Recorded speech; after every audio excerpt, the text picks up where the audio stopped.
What it do? Hello everybody and welcome back to another episode of Eat at Kurt's. Today I want to show you another one of my not so traditional holiday traditions. This time of year, ahead of the holidays with Thanksgiving coming right up around the corner, my favorite thing to do is make smoked cheese.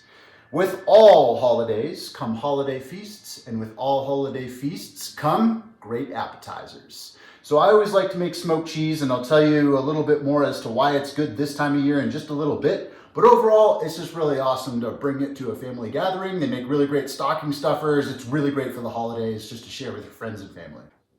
For tonight's smoke, I have selected 5 cheeses. And those cheeses are medium cheddar, sharp white cheddar, Colby Jack, Gouda, and Gruyere cheese.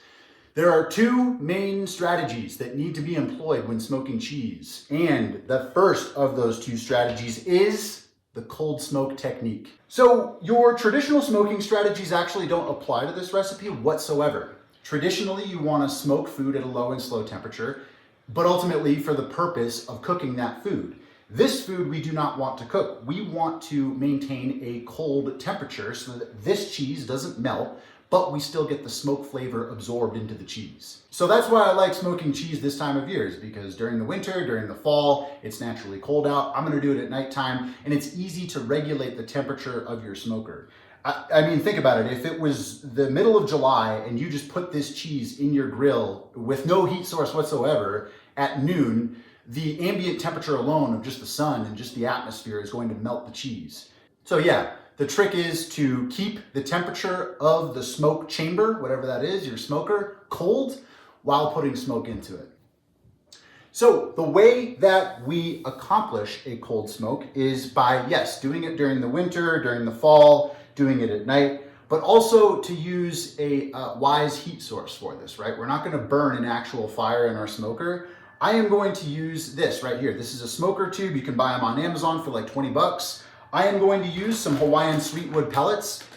As you may or may not know from watching my earlier videos, you know me, I am an old school wood burner guy when it comes to smoking food. However, I have tried the wood chips in these smoker tubes and I find that pellets just burn way better. Sweet, all right. So, got my smoker tube loaded up and ready to be lit up. You don't have to, you can use whatever flavor wood pellets or wood that you want.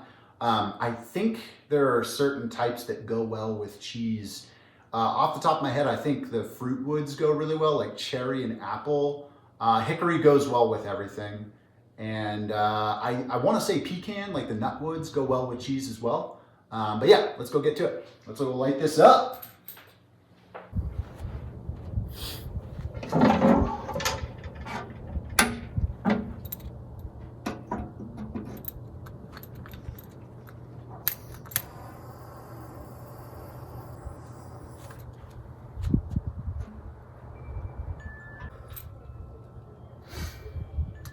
So I got my tube going. You can see it's getting dark and it's actually starting to snow. This is perfect cheese smoking weather because this tube is gonna burn this really small ember for the entirety of this smoke. And you can see it's not gonna get this chamber, it's not gonna get this cook chamber warm at all. It's gonna stay nice and cold. The cheese is gonna hold together just fine. We're gonna smoke it for about 4 hours. Yeah, the trick I've learned with these smoker tubes too is to use a jet lighter like this and burn the end of it like it's a candle for a couple of minutes and get the pellets into coals like embers. Then blow it out. Make sure there's not a flame when you're actually using it to smoke with. You just want these embers to kind of burn all the way through. I keep mine on a wire rack. Grill grates are fine though. Just make sure they're up so that way they can get nice and smoked all across all surfaces.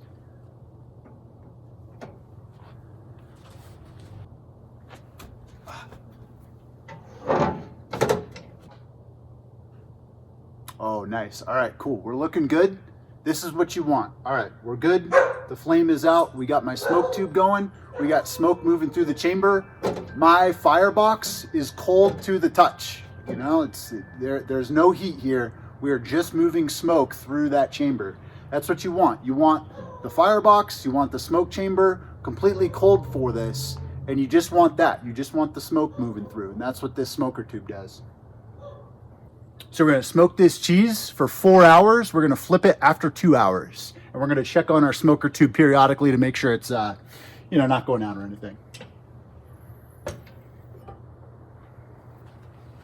Let it go to work. All right, so it's been about 2 hours.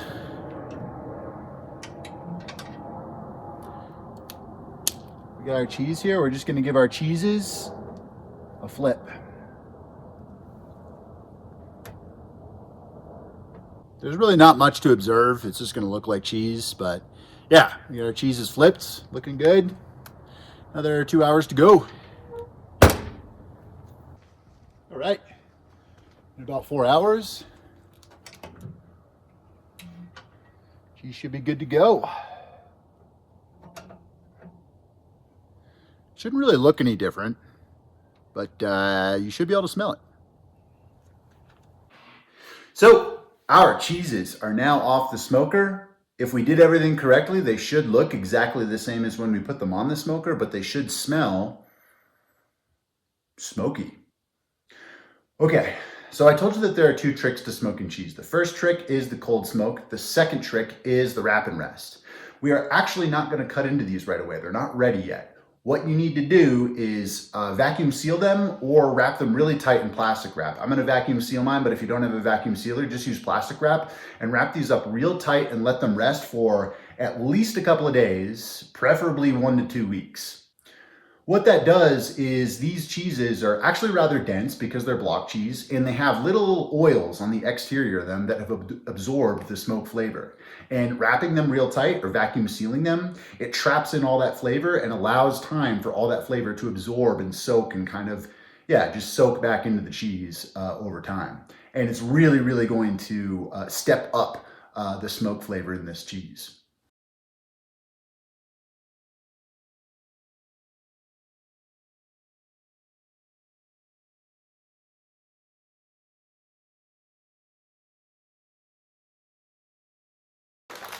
And so here we go. We've got all of our cheeses. They are done. They are vacuum sealed, tight, airtight.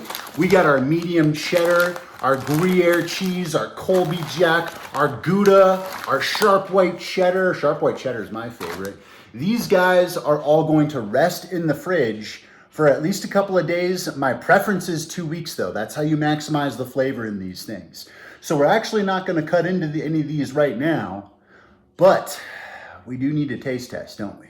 So I thought ahead and have something. All these are gonna go in the fridge.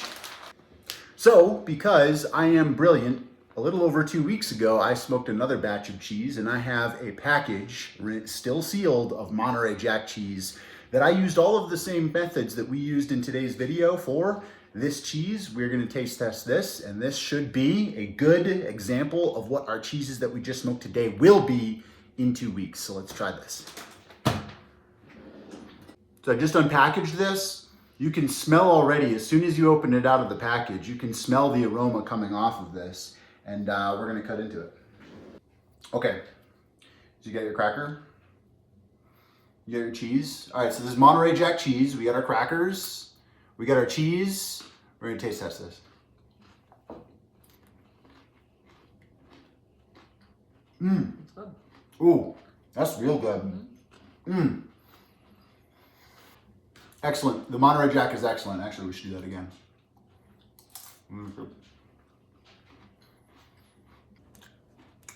So there you have it. Smoked cheese, the not so traditional holiday tradition that you should adopt. Bring it to your holiday parties. Everyone's gonna think you're awesome. Give it as stocking stuffers, give it to friends and family, serve it as appetizers. Smoked cheese, the not so traditional holiday tradition that you need to try. Everyone loves cheese. Everybody loves cheese. That's it. Enjoy your holidays. Thank you. Please come again.